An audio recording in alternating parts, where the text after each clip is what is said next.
আসসালামু আলাইকুম। সবাই কেমন আছেন? আশা করি ভালো আছেন। আজকের ভিডিওতে আপনাদের জন্য দুটি সুখবর রয়েছে।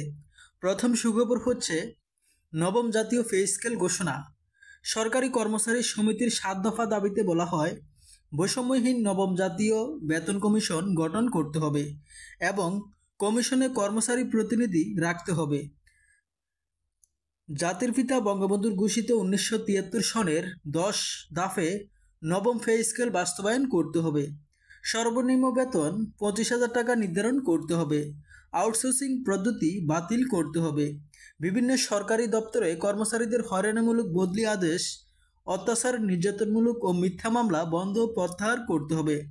প্রধানমন্ত্রী ২০১৫ সালের ঘোষণা অনুযায়ী আয়কর বিভাগ সহ সকল সরকারি প্রতিষ্ঠানে কর্মচারীদের ব্লক পোস্ট বাতিল করতে হবে।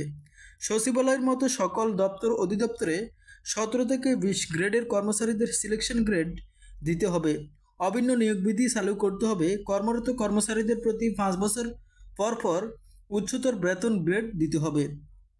দ্বিতীয় সুখবর হচ্ছে নবম পে স্কেল সহ অন্যান্য ভাতা বৃদ্ধির ৭ দফা পেশ করছে বাংলাদেশ সরকারি কর্মচারী সমিতি ১৭ থেকে ২০ গ্রেড কেন্দ্রীয় কমিটি।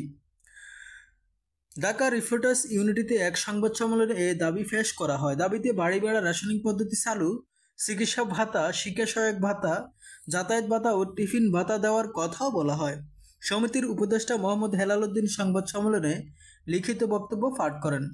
এই সময় শীঘ্রই বৈষম্য মুক্ত নবম পে স্কেল বাস্তবায়নের দাবি জানানো হয়।